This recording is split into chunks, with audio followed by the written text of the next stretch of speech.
Movie की शुरुआत में हमें दिखाया जाता है कि एक कंपनी अमेज़न नामी जंगल का खात्मा कर रही है, जिसकी वजह से वहां पर रहने वाले लोकल ट्राइब्स के घर भी डिस्ट्रॉय हो रहे हैं। इसके बाद हम एक कॉलेज स्टूडेंट जस्टिन को देखते हैं और वहीं पर हम उसकी क्लास फेलो अलेंड्रो को भी देखते हैं। अलेंड्रो अपने एक फ्रेंड को जस्टिन के पास भेजता है। वो फ्रेंड जस्टिन को एक पंफलेट देकर शाम होने वाली मीटिंग में इन्वाइट करता है। इसके बाद हम देखते हैं कि जस्टिन अपने फादर के साथ लंच पर होती है और यहाँ पर हमें पता चलता है कि जस्टिन के फादर यूएन यानी यूनाइटेड नेशन में लॉयर हैं। रात को जस्टिन अपने फ्रेंड्स की मीटिंग में चली जाती है। मीटिंग का टॉपिक ये था कि अमेज़न के जंगलों को बचाया जाए। अलेंड्रो उन्हें बताता है कि एक कंपनी पेट्रोलियम की डिस्कवरी के लिए उन जंगलों को साफ कर रही है, जिसकी वजह से वहाँ के लोकल ट्राइब्स के घर भी तबाह हो रहे हैं। जस्टिन कहती है कि उन लोगों के घर बचाने के लिए जंगल में हमें भूखा मरना पड़ेगा। उसकी ये बात अलेंड्रो को काफी बुरी लग जाती है और वो उससे नाराज होकर उसे वहाँ से निकाल देता है। नेक्स्ट डे कॉलेज में जस्टिन अलेंड्रो से सॉरी करती है। अलेंड्रो जस्टिन से कहता है कि हमें उन लोगों की हेल्प करनी चाहिए क्योंकि वो डिजर्विंग हैं। फॉरेस्ट को बचाने का एक पूरा प्लान भी रेडी कर लिया जाता है।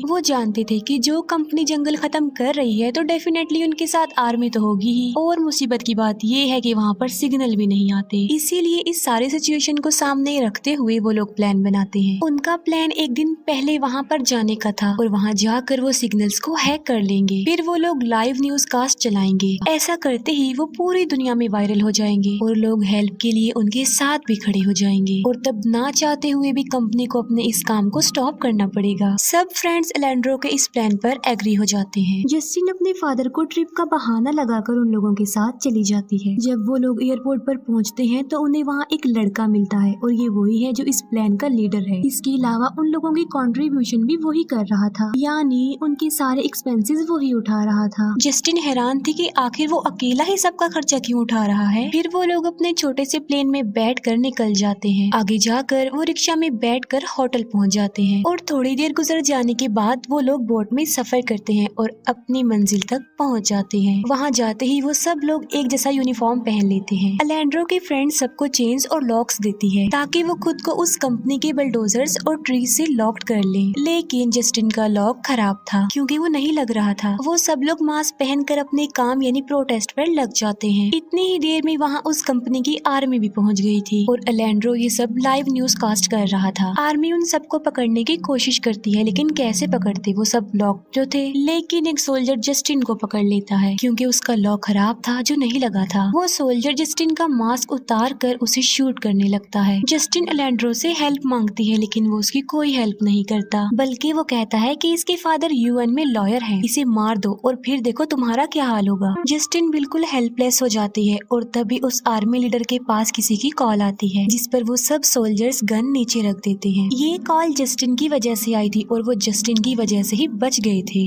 लेकिन पुलिस आती है और उन्हें अरेस्ट करके ले जाती है, लेकिन प्लेन का लीडर पुलिस को कुछ पैसे देकर उन्हें आजाद करवा लेता है। इसके बाद वो सब लोग प्लेन में बैठकर आगे निकल जाते हैं। प्लेन में वो लोग काफी खुश होते हैं ये सोचकर कि वो लोग विनर्स बन गए हैं और अपनी विनिंग को एंजॉय कर रहे होते हैं क्योंकि वो लोग पूरी दुनिया में अब वायरल हो चुके थे और कंट्री के हीरो बन गए थे। यहाँ तक कि सोशल मीडिया पर भी उन्हीं का चर्चा था। लेकिन जस्टिन अकेले ही नाखुश थी क्योंकि उन लोगों ने जस्टिन को यूज किया था अपनी जान बचाने के लिए। लेकिन उन्हें खुशी रास नहीं आती क्योंकि उनके प्लेन में कोई गड़बड़ हो गई थी और देखते ही देखते वो प्लेन क्रैश हो जाता है और जंगल में जाकर गिरता है। इस एक्सीडेंट की वजह से काफी लोगों की डेथ हो गई थी। उन मरने वाले लोगों में इस प्लेन का लीडर भी था और अब वहाँ पर कुछ ही सर्वाइवर्स बचे थे। उनमें से एक सर्वाइवर अपना जीपीएस ढूंढ रहा होता है ताकि वो मैसेज भेजकर किसी को हेल्प के लिए बुला सके और अचानक से उन्हें किसी की आवाजें सुनाई देती हैं। आवाज सुनकर अलेंड्रो की फ्रेंड आगे बढ़ती है ये सोचकर कि वहाँ पर कोई है जो उनकी हेल्प कर देगा। लेकिन तभी एक तीर आकर सीधा उसकी गर्दन में लगता है। अलेंड्रो उसे बचाने की कोशिश तो करता है लेकिन तभी एक और तीर आकर उसके फोरहेड पर लगता है और वो मर जाती है। ये सब किया था वहाँ पर रहने वाले जंगली लोगों ने और उन्होंने सबको बेहोश कर दिया था। लेकिन वो बेहोश नहीं होता जो जीपीएस ढूंढ रहा था और उसे जीपीएस मिल भी जाता है। लेकिन इससे पहले कि वो उस जीपीएस को यूज कर पाता वो भी बेहोश हो जाता है। वो जंगली लोगों ने बोट्स में डालकर अपने गाँव की तरफ लेकर जा रहे थे। उस विलेज के सब लोगों ने अपने ऊपर रेड कलर किया हुआ था और वो जंगली लोग उन फ्रेंड्स को टच कर रहे थे। वो लोग उन जंगलियों के बीच में बुरी तरह फंस गए थे। वो इतनी बुरी तरह फंस गए थे कि उनका सांस लेना भी अजाब लग रहा था। जब वो लोग आगे बढ़ रहे होते हैं तब उन्हें अंदाजा हो जाता है कि जंगली लोग काफी बुरे हैं, क्योंकि चारों तरफ डेड बॉडीज लटकी हुई थी। वो सब लोग इस मुसीबत में फंसकर रो रहे होते हैं और उन जंगली लोगों से अपनी जान की भीख मांगते हैं, लेकिन इतने बड़े और खतरनाक किस्म के जंगल में उनकी हेल्प करने वाला कोई नहीं था। वो लोग आगे बढ़ते हैं और वहाँ पर उनकी फीमेल लीडर आती है, जिसने अपनी बॉडी पर येलो कलर किया हुआ था। वो फीमेल लीडर उन सबको चेक करती है और अपनी लैंग्वेज में उनसे कुछ कहती भी है, जिसकी उन्हें समझ नहीं आ रही होती। बाद में उन सबको एक केज में बंद कर दिया जाता है। वो सब दोस्त नोटिस करते हैं कि उनके साथ उनका एक फ्रेंड नहीं है और वो जंगली लोग उनके उस फ्रेंड के साथ कुछ अजीबोगरीब हरकतें कर रहे थे और वो उनके उस फ्रेंड को एक ड्रिंक पिलाते हैं और उसे ले जाकर एक जगह पर लिटा दिया जाता है। उनकी फीमेल लीडर वहाँ पर आती है और उसकी आंख निकाल कर वो सबको दिखाती है। उसकी हरकत देखकर सब जंगली लोग काफी खुश होते हैं और बाद में वो दूसरी आंख भी निकाल देती है और लास्ट में उसकी जुबान काट कर ही खा लेती है। बाद में उनका मेल लीडर उसके हाथ पांव काट कर अलग कर देता है, जो कि काफी दर्दनाक है और वो अभी भी जिंदा था। फिर वो उसका सर ही काट देते हैं और उसमें से निकलने वाले खून को जमा करके वो पी लेते हैं। और यहाँ पर हमें पता चलता है कि जंगली लोग कैनिबल थे। कुछ जंगली औरतें उसकी बॉडी के पार्ट्स को काट कर उसे पकाती हैं। वो सब फ्रेंड्स अपनी आंखों के सामने ही अपने दोस्त को पकता हुआ देख रहे थे और उसकी स्मेल को सूंघ भी रहे थे। पका लेने के बाद वो सब उसके बॉडी के पार्ट्स को खा लेते हैं। उस फीमेल लीडर ने उनके इस फ्रेंड को इसीलिए चुना था क्योंकि वो उसे टेस्टी लग रहा था, क्योंकि वो हेल्दी था। रात को वो सब लोग डिस्कशन कर रहे होते हैं कि ना वो उस कंपनी को रोकने आते और ना वो इस मुसीबत में फंसते, जिस पर अलेंड्रो कहता है कि हमने किसी कंपनी को नहीं रोका, ये सब कुछ एक कंपनी के प्लान के मुताबिक हुआ है। अलेंड्रो एक सेल्फिश इंसान था और वो पूरी दुनिया में अपना नाम बनाना चाहता था और अलेंड्रो अपने इस मिशन में कामयाब भी हो गया था। अलेंड्रो कहता है कि दूसरी कंपनी अपने बुलडोजर लेकर यहाँ पर आती ही होगी, लेकिन उन्हें यहाँ पर आते आते 3 दिन लग जाने हैं। लेकिन वो सब लोग ये सोचकर वरिड हो रहे थे कि 3 दिन तक तो वो कैनिबल ट्राइब उन्हें खत्म कर देगा, जिस पर अलेंड्रो उन्हें कहता है कि हमारा वो फ्रेंड हेल्दी है और वो 3 दिन तक उनके खाने का गुजारा कर सकता है। ये सुनकर उसके फ्रेंड्स को गुस्सा आ जाता है कि ये कितना सेल्फिश इंसान है, जबकि लोगों की नजर में वो एक जेंटलमैन बना हुआ है। और बड़ी बात ये कि जस्टिन को वहाँ पर लाना भी एक प्लान था, क्योंकि अलेंड्रो जानता था कि उसके फादर UN के मेंबर हैं और जस्टिन से अच्छी प्रोटेक्शन उनके लिए और किया होगी। अगली सुबह कुछ कैनिबल बच्चे उन्हें जगा देते हैं। जस्टिन एक बच्चे को अपनी नेकलेस पे लगी फ्लूट बजाकर सुनाती है और इतनी ही देर में उनका मेल लीडर भी वहाँ पर पहुँच जाता है और उन लड़कियों को लेकर वहाँ से चला जाता है। उन लड़कियों को उनकी फीमेल लीडर के सामने खड़ा कर दिया जाता है। वो फीमेल लीडर चेक करती है कि उन तीनों लड़कियों में से कौन अनमैरिड है और उसे वो जस्टिन मिलती है जो अनमैरिड थी और बाकी दोनों लड़कियों को भेज दिया जाता है। एक सर्वाइवर लड़की की नजर एक बोर्ड पर पड़ती है। वो जंगली लोग जस्टिन को बेहोश करके वहाँ से ले जाते हैं। जस्टिन की फ्रेंड वहाँ से निकलना चाह रही थी, लेकिन कैसे निकलती, क्योंकि उनका कैनिबल गार्ड वहाँ पर पहरा जो दे रहा था। और तब उन्हें एक आइडिया आता है। अलेंड्रो का फ्रेंड फोन पे रिंगटोन लगाकर उसे काफी दूर फेंक देता है। आवाज सुनकर वो कैनिबल गार्ड चेक करने जाता है और मौके का फायदा उठाकर जस्टिन की फ्रेंड वहाँ से भाग जाती है। वो जल्दी से वहाँ से भागकर एक बोट में छुप जाती है। थोड़ी देर गुजर जाने के बाद वो लोग जस्टिन को भी वापस केज में बंद कर देते हैं। जस्टिन की बॉडी पर अजीब सा पेंट लगाया हुआ था, लेकिन जस्टिन को ये याद नहीं था कि उसके साथ क्या किया गया है। फिर वो फ्रेंड मिलकर खाना खा रहे होते हैं। जस्टिन की फ्रेंड नोटिस करती है कि बर्तन में किसी की स्किन का एक टुकड़ा पड़ा हुआ है और ये टुकड़ा उनकी दूसरी फीमेल फ्रेंड का था, क्योंकि उस स्किन पर टैटू बना हुआ था जो उनकी फ्रेंड का था। वो कैनिबल बच्चे भी उस लड़की की स्किन को अपने ऊपर लगा रहे थे। वो समझ जाती है कि उनकी वो फ्रेंड मर चुकी है और वो अपने दोस्त को ही खा रहे हैं और वो बगैर कुछ सोची समझे उस बर्तन को तोड़ देती है और उसके टुकड़े से अपना गला काट लेती है, क्योंकि उन कैनिबल्स का खाना बनने से बेहतर उसने सुसाइड को प्रेफर किया। अब उनकी वो फ्रेंड भी मर चुकी थी, तो जाहिर है थोड़ी देर बाद उन कैनिबल्स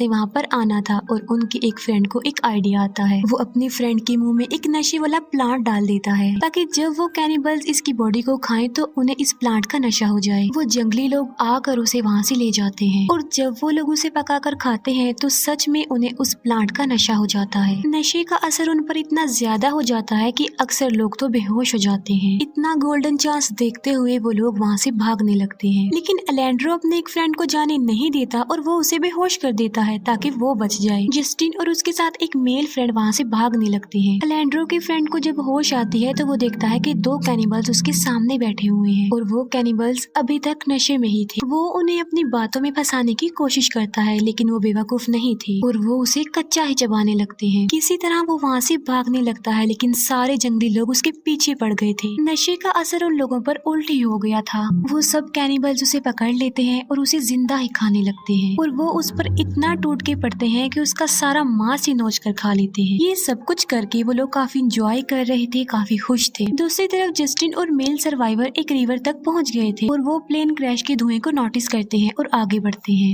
जस्टिन रिवर में गिर जाती है लेकिन उसका फ्रेंड उसे बाहर निकालने में कामयाब हो जाता है। वो लोग आगे बढ़ते हैं और आखिरकार प्लेन तक पहुंचने में कामयाब हो जाते हैं। उन जंगली लोगों ने उस जगह को किसी श्राइन की तरह ही बनाया हुआ था क्योंकि डेड बॉडीज को वहाँ पर लटकाया हुआ था। अचानक उन्हें फोन बजने की आवाज सुनाई देती है। जस्टिन वो फोन तो निकाल लेती है लेकिन तभी वो कैनिबल्स वहाँ पर पहुँच जाते हैं और उन दोनों को फिर से बेहोश कर देते हैं। जस्टिन की जब आँख खुलती है तो वो देखती है कि उसे किसी रिचुअल के लिए तैयार किया जा रहा है, जबकि उस मेल फ्रेंड को एक जगह बांधकर उसके हाथ पांव को तोड़ा जा रहा था। बाद में वो उसके ऊपर किसी किस्म का मिक्सचर लगा देते हैं और तभी बहुत सारी चींटियां उसके ऊपर चढ़कर उसे खाने लगती हैं। वो बेचारा बेबस था, चिल्लाने के अलावा और कुछ नहीं कर सकता था। फीमेल लीडर जस्टिन की तरफ आ रही होती है और तभी उनका जंगली सोल्जर किसी का सर वहाँ पर लेकर आता है। इतनी ही देर में दूसरी कंपनी के बलडोजर्स भी वहाँ पर पहुँच गए थे और वो सारा कबीला उनसे लड़ने के लिए चला जाता है। जस्टिन अपने उस फ्रेंड को बचाने जाती है जिसको बांधा हुआ होता है। वो जस्टिन को कहता है कि मेरी जान को सुकून दो और मुझे मार डालो, लेकिन जस्टिन उसे नहीं मारती, लेकिन वो कैनिबल बच्चा उसे मार डालता है। जस्टिन अपने फ्रेंड की पॉकेट से मोबाइल निकालकर वहाँ से भागने लगती है। जस्टिन को एक जगह पर अलेंड्रो भी मिलता है और वो जस्टिन से हेल्प मांगता है लेकिन जस्टिन उसकी कोई हेल्प नहीं करती और उसे वहीं पर छोड़कर वहाँ से भाग जाती है। एक कैनिबल बच्ची जस्टिन को देख लेती है और वो अपने फादर के साथ जस्टिन को पकड़ने के लिए जाती है। वो कैनिबल बच्चा जस्टिन की हेल्प करता है और उसे आगे जाने का रास्ता दिखाता है और तभी वहाँ पर वो कैनिबल बच्ची भी आ जाती है, लेकिन वो जस्टिन को जाने देते हैं क्योंकि सामने एक जंगली जानवर बैठा हुआ था और वो सोचते हैं कि ये जंगली जानवर उसे मार डालेगा, लेकिन वो जानवर जस्टिन को कोई नुकसान नहीं पहुंचाता और जस्टिन आगे बढ़ जाती है।